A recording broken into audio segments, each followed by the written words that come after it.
Welcome to special drive. ఉమ్మడి చిత్తూరు జిల్లా Satyavedu MLA కోనేటి ఆదిమూలం లైంగిక దాడి ఆరోపణలు ఎదుర్కొంటున్న సంగతి తెలిసిందే. ఈ ఆరోపణల నేపథ్యంలో ఇప్పటికే తిరుపతి ఈస్ట్ పిఎస్లో కేసు నమోదైంది. బాధితురాలు ఫిర్యాదు మేరకు ఎమ్మెల్యేపై కేసు నమోదు చేశారు. ఇప్పటికే ఈ వ్యవహారానికి సంబంధించి పార్టీ సస్పెండ్ చేయడం, మరోవైపు కేసులు సైతం నమోదవ్వడంతో ఎమ్మెల్యే కోనేటి ఆదిమూలం ఎమ్మెల్యే పదవికి రాజీనామా చేస్తారనే ప్రచారం జరుగుతుంది. ఒకవేళ కోనేటి ఆదిమూలం ఎమ్మెల్యే పదవికి రాజీనామా చేస్తే ఉప ఎన్నిక వచ్చే అవకాశం ఉంది.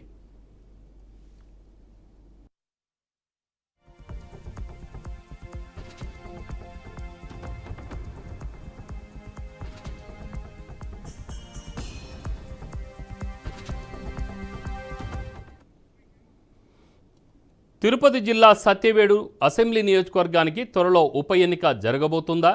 పరిస్థితులు చూస్తుంటే అవుననే అనిపిస్తుంది. సత్యవేడు ఉప ఎన్నిక జరగక తప్పదన్నట్టు కనిపిస్తోంది.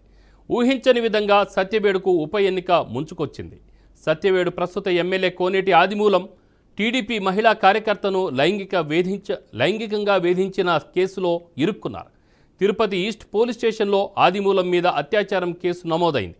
తిరుపతిలోని భీమాస్ ప్యారడైజ్ హోటల్లోని రూమ్ నెంబర్ 105, 106లో ఆదిమూలం తనను శారీరకంగా హింసిస్తూ అత్యాచారం చేసినట్లు బాధితురాలు ఫిర్యాదు చేసింది. ఈ నేపథ్యంలో ఆదిమూలం రాసలీలలు నిర్వహించిన హోటల్ తాలూకు సీసీటీవీ ఫుటేజ్ని కూడా పోలీసులు సేకరించినట్లు తెలుస్తోంది.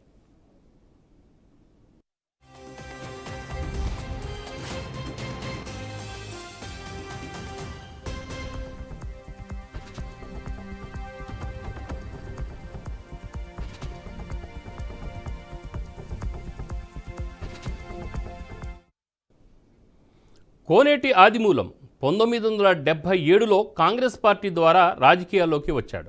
ఆయన 1981లో భీముని చెరువు గ్రామ సర్పంచ్గా పనిచేశాడు.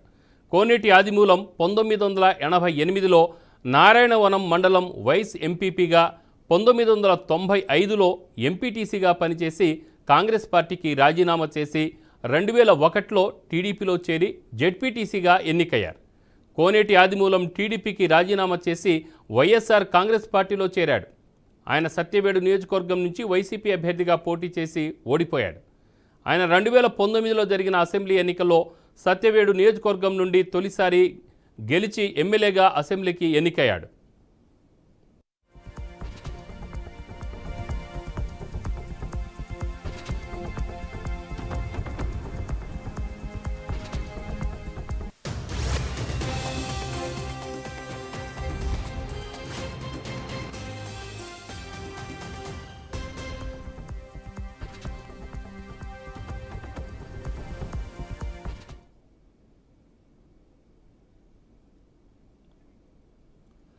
వైసీపీ నుంచి తెలుగుదేశం పార్టీలోకి మొన్నటి ఎన్నికల సందర్భంగా జంప్ అయిన ఆదిమూలం తన అసలు పార్టీ లక్షణాలను కూడా తన వెంట తెచ్చుకున్నారు. తెలుగుదేశం మహిళా కార్యకర్త విషయంలో లైంగిక వేధింపులకు పాల్పడుతూ సీక్రెట్ కెమెరాలకు దొరికిపోయి తన బతుకును రచ్చ చేసుకున్నారు. వైసీపీలో అయితే ఇలాంటి వ్యవహారాలను పట్టించుకోరు, కానీ తెలుగుదేశంలో మాత్రం ఇది చాలా సీరియస్ వ్యవహారం. ఆదిమూలం రాసలీలల గురించి బయటపడిన వెంటనే టీడీపీ అధినేత చంద్రబాబు ఆదిమూలాన్ని సస్పెండ్ చేశారు. ఇంత రచ్చ అయిన నేపథ్యంలో ఆదిమూలం చేత ఎమ్మెల్యే పదవికి రాజీనామా చేయించాలని చంద్రబాబు భావిస్తున్నట్లు తెలుస్తోంది. ఇలాంటి తీవ్రమైన చర్య తీసుకోవడం తెలుగుదేశం పార్టీలోని క్రమశిక్షణకు తార్కాణంగా నిలుస్తోంది.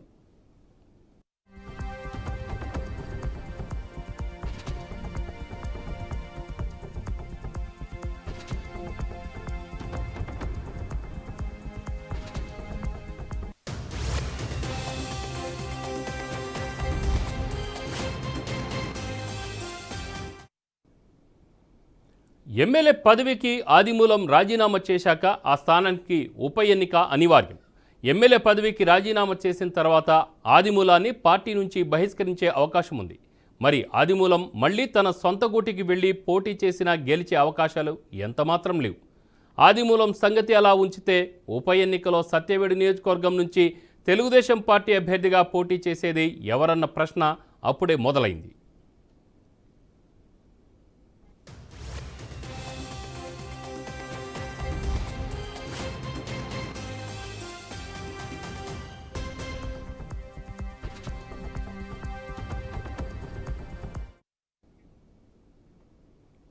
కాగా మొన్నటి ఎన్నికల్లో స్థానిక తెలుగుదేశం నాయకుడు జేడీ రాజశేఖర్కి టీడీపీ టికెట్ దక్కాల్సి ఉంది.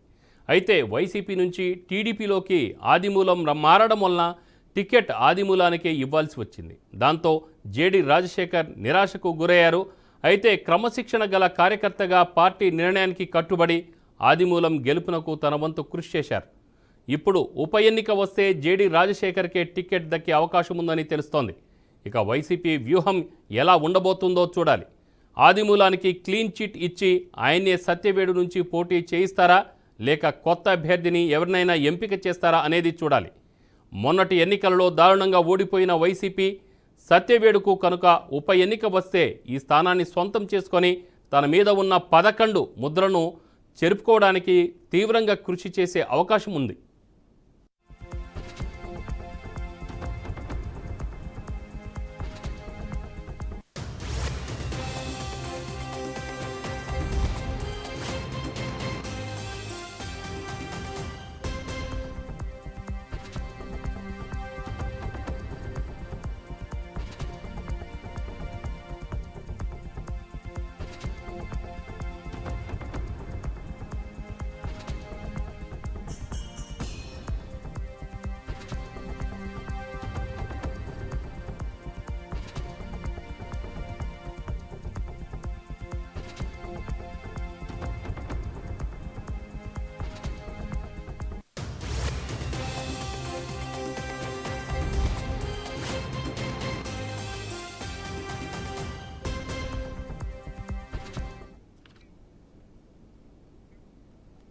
దీనిపై మరింత సమాచారం మా ప్రతినిధి గోపీనాథ్ అందిస్తారు. గోపీనాథ్,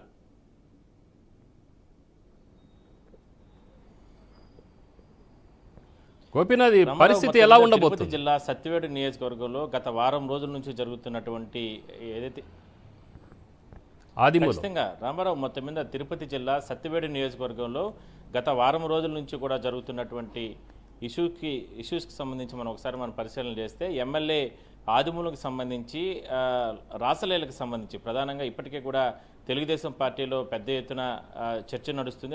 అదేవిధంగానే పార్టీకి కూడా తీవ్రంగా అంటే నష్టం చేకూర్చే విధంగా కూడా ఇలాంటి కార్యక్రమాలు నిర్వహించారు. కాబట్టి పార్టీ అధినేత కూడా ఆయన పైన క్రమశిక్షణా చర్యలు తీసుకోవడం జరిగింది, సస్పెన్షన్ వేయడం జరిగింది. అయితే ఎమ్మెల్యే ఏదైతే ఉన్నారో ఆదిమూలము ఒక తెలుగుదేశం పార్టీకి సంబంధించినటువంటి కార్యకర్త వరలక్ష్మి అనేటువంటి ఒక మహిళని తిరుపతి సమీపంలో ఉన్నటువంటి ఒక ప్రైవేటు హోటల్లో ఆమె పైన లైంగిక దాడి చేసి రకరకాలుగా ఇబ్బందులు పెట్టి ఆమెను పలుసార్లు లైంగిక దాడి చేసినట్లు ఆమె ఆరోపణలు చేయడం జరిగింది. అదేవిధంగానే అంటే మీడియాతో మాట్లాడుతూ అదేవిధంగానే బీఆర్కే న్యూస్తో మాట్లాడుతూ కూడా మరికొన్ని సంచలన విషయాలు కూడా మాట్లాడడం జరిగింది. ఎందుకంటే ఎమ్మెల్యే గతంలో ఆయన వైసీపీలో ఉన్నారు. దాని తర్వాత ఈ ఎన్నికలకు సంబంధించి 2024లో వైసీపీ సీట్ ఇవ్వకపోవడంతో తెలుగుదేశం పార్టీలో చేరి దాని తర్వాత తెలుగుదేశం పార్టీలో ఆయన అభ్యర్థిగా పోటీ చేయడం జరిగింది. మంచి మెజార్టీతో కూడా గెలవడం జరిగింది. అయితే గతంలో ఎమ్మెల్యే గెలిచినప్పటికి కూడా వైసీపీలో ఉన్న సమయంలో అప్పట్లో ఉన్నటువంటి పెద్దిరెడ్డి రామచంద్రారెడ్డి మంత్రి వీళ్ళందరూ కూడా కనుసన్నల్లో ఇక్కడ అంటే సత్యవేడు నియోజకవర్గానికి సంబంధించి వ్యవహారాలు నడిచాయి. అందువల్ల ప్రజలకు ఎక్కడా కూడా సేవ చేయలేకపోయాను, ఇక్కడ ఉన్నట్టు ప్రకృతి సంపద అంతా కూడా దోచుకుని వెళ్ళారంటూ కూడా రకరకాల ఆరోపణలు చేసి దాని తర్వాత తెలుగుదేశం పార్టీలో చేరారు. పార్టీలో చేరిన తర్వాత ఆయనకు మంచి గుర్తింపు ఇవ్వడం జరిగింది. దాని తర్వాత ఎమ్మెల్యే కూడా మంచిగా గెలవడం జరిగింది. అయితే గెలిచిన తర్వాత ఆయన ఎక్కడా కూడా ప్రజల్లోకి వెళ్లకుండా ఇలాంటి కార్యక్రమాలు చేయడం, మహిళలతో అసభ్యంగా ప్రవర్తించడం, దాని తర్వాత ఒక వరలక్ష్మి అనేటువంటి మహిళ అంటే తెలుగుదేశం పార్టీలో క్రియాశీలకంగా ఉన్నటువంటి ఒక కార్యకర్త పైన లైంగిక దాడి చేసి రకరకాలుగా ఇబ్బందులు చేసిన నేపథ్యంలో పార్టీ అధిష్టానం కూడా చాలా సీరియస్ తీసుకోవడం జరిగింది. తెలుగుదేశం పార్టీ అధినేత ఆయన వెంటనే విషయం తెలిసిన వెంటనే ఆ మహిళ ఫిర్యాదు చేసిన వెంటనే ఆదిమూలంని అంటే ఎమ్మెల్యే అయినప్పటికీ కూడా ఎట్టి పరిస్థితుల్లోనూ ఇలాంటిది తెలుగుదేశం పార్టీలో కొనసాగించకూడదు, క్రమశిక్షణకు మారిపేరు తెలుగుదేశం పార్టీ అనే ఒక ఉద్దేశంతో సస్పెన్షన్ వేటు వేయడం జరిగింది. సస్పెన్షన్ వేటుతో పాటు కూడా భవిష్యత్తులో అంటే రాబోయే రోజుల్లో మరో 2-3 రోజుల్లోనే మరికొన్ని సంచలన నిర్ణయాలు కూడా తీసుకునే రకంగా కూడా ముందుకెళ్ళబోతున్నారు.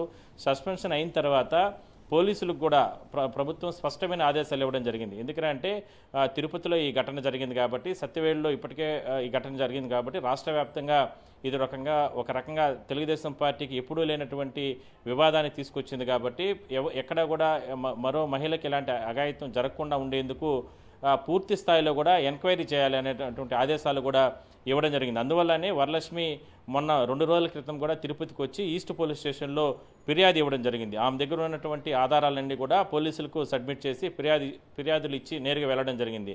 అయితే ఫిర్యాదులు తీసుకున్నటువంటి పోలీసులు కూడా సదరు ఎక్కడుందో అంటే ఉన్నటువంటి ఆ ప్రైవేట్ హోటల్లోకి కూడా వెళ్ళి అక్కడ కూడా సీసీటీవీ ఫుటేజీలు కూడా స్వాధీనం చేసుకున్నారు.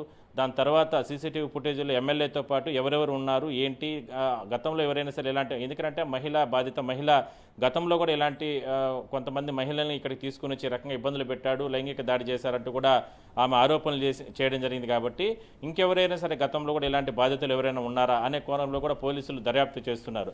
అయితే పోలీసులు ఈ విషయానికి సంబంధించి ఇంకా కూడా అంటే వాస్తవాలన్నింటినీ కూడా బయటకు తీసుకొచ్చే ప్రయత్నాలే చేస్తున్నారే కానీ ఎక్కడ కూడా బయట పెట్టలేదు. ఎందుకంటే ఇది హై ప్రొఫైల్ కేసు కాబట్టి, ఒక ఎమ్మెల్యే స్థాయి వ్యక్తి ఇంత నీచానికి ఒడిగట్టాడు కాబట్టి దీంట్లో పూర్తి స్థాయిలో కూడా వాస్తవాలన్నింటినీ కూడా బయటకు తీసుకొచ్చిన తర్వాత ప్రభుత్వానికి నివేదిక ఇచ్చి దాని తర్వాత చర్యలు తీసుకునేందుకు కూడా వాళ్ళు ముందుకెళ్తున్నారు పోలీస్ శాఖకు సంబంధించి.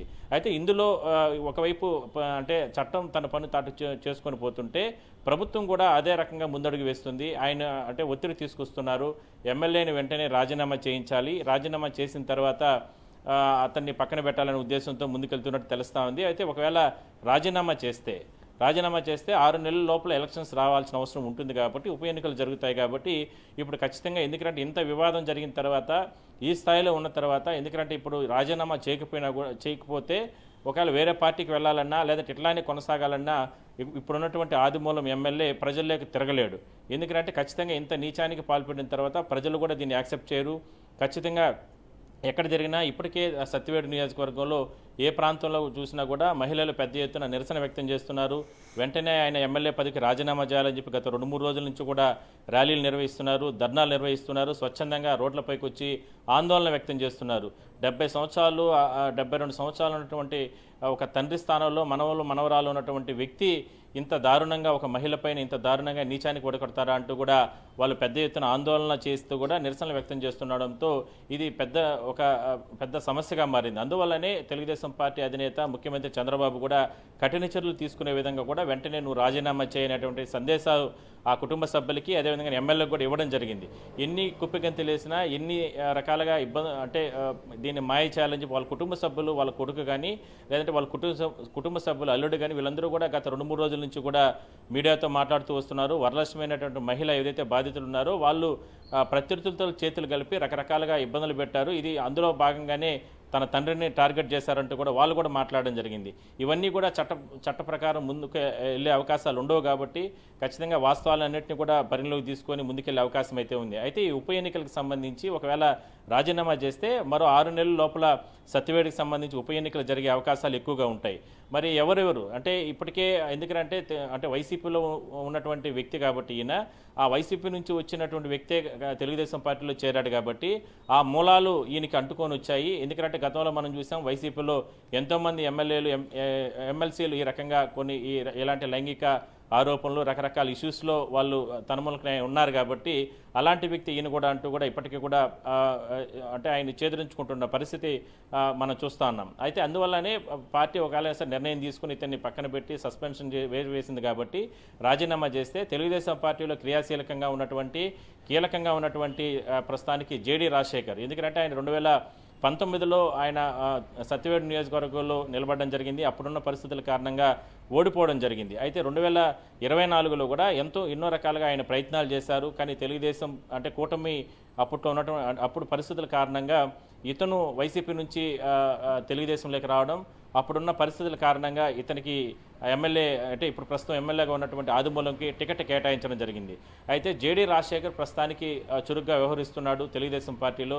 మరి ఆయనకు మరోసారి అవకాశం కల్పిస్తే కనుక ఎలా ఉంటుంది అనేటటువంటి ఆలోచన ఇప్పటికే కూడా ప్రభుత్వం అంటే తెలుగుదేశం పార్టీ అధినేత కూడా ముందుకెళ్తున్నారు. మొత్తం మీద ఈ విషయానికి సంబంధించి పెద్ద ఎత్తున చర్చ నడుస్తున్న తరుణంలో రాబోయే రోజుల్లో అంటే ఒక తెలుగుదేశం పార్టీ నుంచి జేడీ రాజశేఖర్, అదేవిధంగానే 2024లో స్వతంత్ర అభ్యర్థిగా ఆయన రమేష్ బాబు నిలబడడం జరిగింది. స్వతంత్ర అభ్యర్థిగా కూడా ఆయన కూడా ఒక రకంగా అంటే తెలుగుదేశం పార్టీతో సత్సంబంధాలు ఉన్నాయి, ఆయన కూడా సపోర్ట్ చేస్తున్నాడు, ఆయన కూడా అవకాశం కావాలని చెప్పి కోరుతున్నారు. అదేవిధంగానే ఇప్పటికే అంటే ఒకవేళ తెలుగుదేశం పార్టీ నుంచి ఎందుకంటే రమేష్ బాబుకి కానీ అవకాశం కల్పిస్తే గతంలో ఉన్నటువంటి హేమలత మాజీ ఎమ్మెల్యే ఆమె ఎక్కువగా సపోర్ట్ చేసే అవకాశాలు అయితే ఉంటాయి. ఎందుకంటే వాళ్ళకు అంటే తెలుగుదేశం పార్టీ అక్కడ చాలా కీలకంగా ఉంటుంది కాబట్టి ఇట్లా తెలుగుదేశం చాలా స్ట్రాటజిక్గా ముందుకెళ్తుంది. ఒకవేళ ఉప ఎన్నికలకు గన వచ్చే అవకాశం ఉంటే ఖచ్చితంగా వచ్చే అవకాశాలే ఎక్కువగా కనపడుస్తున్నాయి. ఇక వైసీపీ నుంచి గతంలో 2024లో నూకతోటి రాజేష్ని వైసీపీ అధిష్టానం నిర్ణయించి ఆయన ఎమ్మెల్యేగా నిలబెట్టడం జరిగింది. అప్పుడు అతను వాడిపోవడం జరిగింది కూటమి దాటికి తట్టుకోలేక. మరి నూకతోటి రాజేష్కి గన అవకాశం కల్పిస్తే ఈ 3 నెలలుగా జరుగుతున్నటువంటి పరిణామాలు ఏదైతే తెలుగుదేశం పార్టీ కూటమి ప్రభుత్వం అధికారంలోకి వచ్చిన తర్వాత సమస్యలు వాటికి సంబంధించి అంటే ఎన్నికల మేనిఫెస్టోకి సంబంధించి అమలు చేయకపోవడం, కొన్ని ఇంకా పెండింగ్ ఉన్న రకరకాల ఇష్యూస్ అన్నింటినీ కూడా తెరపైకి తీసుకొని వచ్చి సత్యవేడు ఎట్టి పరిస్థితుల్లో, ఎందుకంటే ఇప్పుడు రాష్ట్రంలో 11 స్థానాలు మాత్రమే వైసీపీకి ఉంది. మరి సత్యవేడు గాన గెలిపించుకోగలిగితే కన్నా 12వ స్థానం అవుతుంది. మరి ఆ రకంగా ముందుకెళ్ళాలనే ఆలోచనతో కూడా ఒకవేళ ఆ రకమైనటువంటి ఆలోచనతో కూడా ముందుకెళ్తున్నారు. మొత్తం మీద ఉప ఎన్నికలకు సంబంధించి ఒక చర్చ అయితే ప్రజల్లో స్టార్ట్ అయింది. పార్టీల్లో కూడా ఒక హడావిడి అనేది స్టార్ట్ అయింది. ఎందుకంటే అంటే చేసిన తప్పుకి బలైనటువంటి ఎమ్మెల్యే ఆదిమూలం సంబంధించి ఇష్యూలో ఇప్పటికే ఒకవైపు పార్టీ పరంగా తెలుగుదేశం పార్టీ పరంగా ఆయన సస్పెన్షన్ వేయడం జరిగింది. అదే స్థాయిలోనే ప్రభుత్వం పరంగా ఆయన పైన పూర్తి స్థాయిలో విచారణ జరపాలంటూ కూడా పోలీస్ శాఖకు ఆదేశాలు ఇచ్చిన నేపథ్యంలో ఇప్పటికే కూడా ఉచ్చు బిగిస్తుందని మనం చెప్పుకోవచ్చు. ఇక పార్టీ అంటే ఎమ్మెల్యే పదవి కూడా రేపో ఎల్లుండి లోపల 2-3 రోజుల లోపల ఆయన రాజీనామాగానే చేయగలిగితే కన్నా ఖచ్చితంగా అంటే ఉప ఎన్నిక వచ్చే అవకాశమే ఎక్కువగా ఉంటుంది. కాబట్టి ఉప ఎన్నికల్లో ఈ రకంగా స్ట్రాటజిక్తో 2 పార్టీలు ప్రధానంగా ముందుకెళ్లే అవకాశాలు ఎక్కువగా కనిపిస్తున్నాయి. రామారావు, 3 రోజుల నుంచి ఆ జుగుప్సాకరమైన నీచమైన ఆ వీడియోస్ని మాత్రం సోషల్ మీడియా అంతా కూడా చుట్టేస్తుంది. ఇదంతా కూడా మనం చూసాము. సో మొత్తానికైతే ఒక ప్రజలకు మాదిరిగా రోల్ మోడల్గా ఉండవలసిన ఒక ప్రజాప్రతినిధి ఇలాంటి దారుణానికి పాల్పడడం అనేది చాలా నీచమైన పని అని కూడా మనం చెప్పవచ్చు.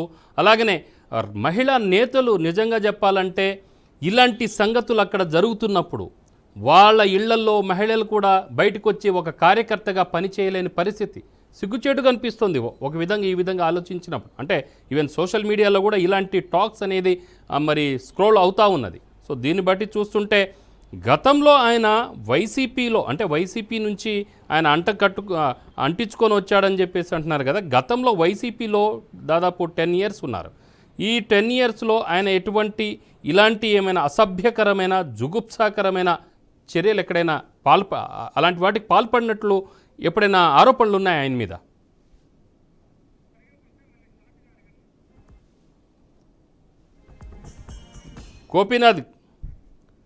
గోపీనాథ్ ఆదిమూలం గారి మీద గతంలో వైసీపీలో 10 years ఉన్నప్పుడు ఆయన ఇలాంటి ఈ అసభ్యకరమైన కార్యక్రమాలకు పాల్పడినట్లుగా ఏమైనా ఆరోపణలు ఉన్నాయా?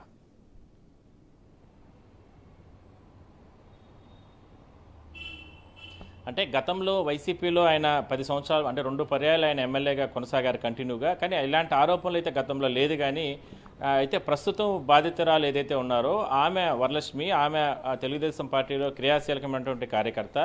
ఆమె కేవీపీపురం మండలానికి సంబంధించి కూడా పార్టీ మహిళా అధ్యక్షురాలు కూడా ఉన్నారు. కానీ ఆ స్థాయిలో ఉన్నటువంటి ఒక మహిళ రకరకాల ఆరోపణలు ఆమెపై ఇతనిపైన చేయడం జరిగింది. ఎందుకంటే గతంలో ఒకవేళ ఇలాంటి ఆరోపణలు అంటే బహిరంగంగా రాకపోయినప్పటికీ కూడా కానీ ఈయన అలాంటి కార్యక్రమాలు చేశాడు. గతంలో వైసీపీలో ఉన్న సమయంలో కూడా చాలామంది మహిళలని రకరకాలుగా ఇబ్బందులు పెట్టారు. దానికి సంబంధించిన అప్పట్లో ఉన్న వాళ్ళ పార్టీలో ఉన్నటువంటి వ్యక్తులు కూడా ఇప్పుడు బయటకు వస్తున్నారు. తనకు జరిగిన అన్యాయం పైన నేను పోరాడుతున్నాను కాబట్టి వాళ్ళందరూ కూడా ఇవాళ నాకు మెసేజ్లు పెడుతున్నారు. వాళ్ళు గతంలో ఏదైతే ఈయన వాట్సాప్ చాటింగ్స్ కావచ్చు లేదంటే ఫోన్ కాల్స్ కావచ్చు అవన్నీ రికార్డ్ చేసిన వాళ్ళందరూ కూడా వాళ్ళకందరికీ కూడా కుటుంబ సభ్యులు ఉంటారు కాబట్టి పిల్లలు ఉంటారు కాబట్టి అవన్నీ బయట పెడితే బాగుండదు. అది కాకుండా అధికారంలో ఆయన ఉన్నాడు, అప్పట్లోనూ ఎమ్మెల్యేగా ఉన్నాడు, ఇప్పట్లోనూ ఎమ్మెల్యేగా ఉన్నాడు. అప్పట్లో ఎమ్మెల్యేగా ఉన్నాడు కాబట్టి మరి ఆ స్థాయిలో అధికారాన్ని అడ్డు పెట్టుకుని ఇబ్బందులు పెడతాడు, కుటుంబాన్ని రకరకాలుగా ఇబ్బందులు పెడతాం ఉద్దేశంతో బయటపడి అప్పుడు ఆ సమయంలో రాలేదు. కాబట్టే ఇవాళ వాళ్ళందరూ కూడా తనకు బాధితులుగా ఎవరైతే ఉన్నారో నేను బాధితురాలు, నేను ధైర్యంగా ఇవాళ ప్రాణాలకు తెగించి బయటకు వచ్చాను కాబట్టి మరి వాళ్ళందరూ కూడా ఇవాళ నాకు వాటికి సంబంధించి ఎవిడెన్స్ అన్ని కూడా నాకు పంపిస్తున్నారు, మీరు పోరాటం చేస్తున్నారు, మీకు సపోర్ట్గా మేము ఉంటామని కూడా చెప్తున్నారంటూ కూడా ఈమె చెప్తుంది. మరి ఇవన్నీ కూడా పోలీసు ఇన్వెస్టిగేషన్లో తేలే అవకాశం అయితే ఉంది. ఎందుకంటే పోలీసులు కూడా ఇప్పటికే ఒక అడుగు ముందుకేసి పెద్ద ఎత్తున ఏదైతే ఎమ్మెల్యే పైన కేసు నమోదు చేయడం జరిగింది. 430 కింద కేసు బుక్ చేశారు, నమోదు చేశారు. అదేవిధంగానే తిరుపతి దగ్గరలో ఉన్నటువంటి ఆ హోటల్ ఏదైతే ఒక ప్రైవేట్ హోటల్లో వరలక్ష్మి పైన లైంగిక దాడి చేసి ఆమె పైన లైంగిక ఇబ్బందులు పెట్టాడు కాబట్టి అక్కడ ఉన్నటువంటి సీసీటీవీ ఫుటేజ్లను కూడా స్వాధీనం చేసుకోవడం జరిగింది. అదేవిధంగానే ఎవరైనా సరే ఇలాంటి బాధితులు ఎవరైనా ఉంటే వరలక్ష్మితో పాటు ఇంకెవరైనా సరే ఉంటే, ఎందుకంటే వరలక్ష్మి మాట్లాడుతూ అంటే ఎమ్మెల్యేకి సంబంధించి ప్రభుత్వ అధికారులు, సిబ్బంది, మహిళా సిబ్బంది వీళ్ళందరూ కూడా బాధితులు కొంతమంది ఉన్నారు. ఇప్పుడు తాజాగా ఈ 3 నెలల కాలంలో ఇతను చేసినటువంటి హరాస్మెంట్ కారణంగా కూడా రకరకాల ఇబ్బందులు పడుతున్నారు. వాళ్ళు కూడా ఉన్నారు, తనతో అంటే సపోర్ట్లో ఉన్నారు. వాళ్ళందరూ కూడా బయటకు వస్తున్నారు. వాళ్ళందరూ కూడా తీసుకొని వచ్చి వాళ్ళ దగ్గర కూడా కేసులు పెట్టిస్తానంటూ కూడా ఆమె చెప్పడం జరిగింది. ఇవన్నీ కూడా పోలీసు ఇన్వెస్టిగేషన్ జరుగుతుంది. అందువల్లనే ప్రభుత్వం కూడా చాలా జాగ్రత్తలు తీసుకుని, ఎందుకంటే ఒక ఎమ్మెల్యేకి సంబంధించినటువంటి వ్యక్తి ఇంత నీచానికి ఒడిగట్టాడు కాబట్టి ఈయనపైన కఠిన చర్యలు తీసుకోనంటూ కూడా తిరుపతి ఎస్పీని ఆదేశాలు ఇవ్వడం జరిగింది. అందువల్లనే తిరుపతి ఎస్పీ కూడా చాలా జాగ్రత్తలు తీసుకుని ఎవిడెన్స్ని ప్రస్తుతానికి కలెక్ట్ చేస్తున్నారు. ఒకవైపు వరలక్ష్మి దగ్గర స్టేట్మెంట్ రికార్డ్ చేశారు 3 రోజుల క్రితం.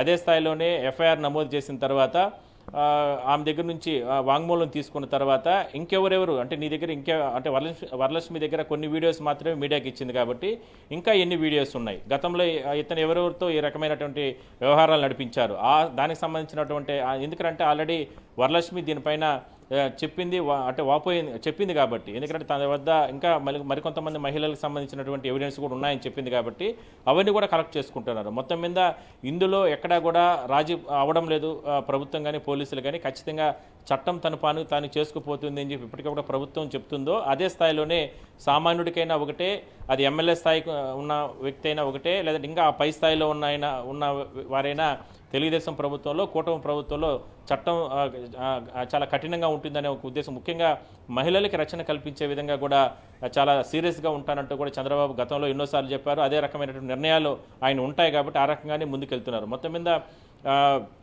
ఎమ్మెల్యేకి సంబంధించినటువంటి క్లైమాక్స్లో మాత్రం ఖచ్చితంగా రేపో ఎల్లుండో 2-3 రోజుల లోపల ఆయన రాజీనామా చేసే అవకాశం అయితే ఎక్కువగా కనపడుస్తున్నాయి.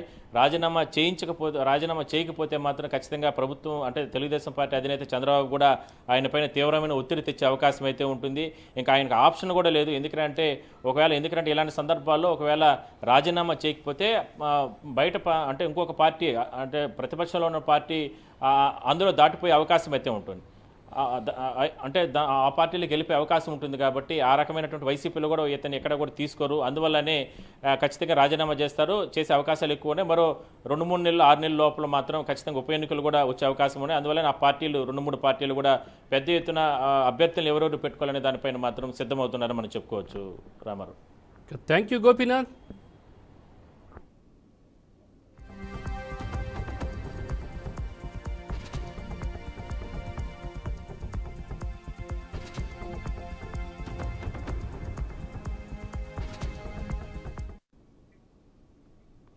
ఇది ఇవాల్టి స్పెషల్ డ్రైవ్. చూస్తూనే ఉండండి బీఆర్కే న్యూస్ తెలుగు.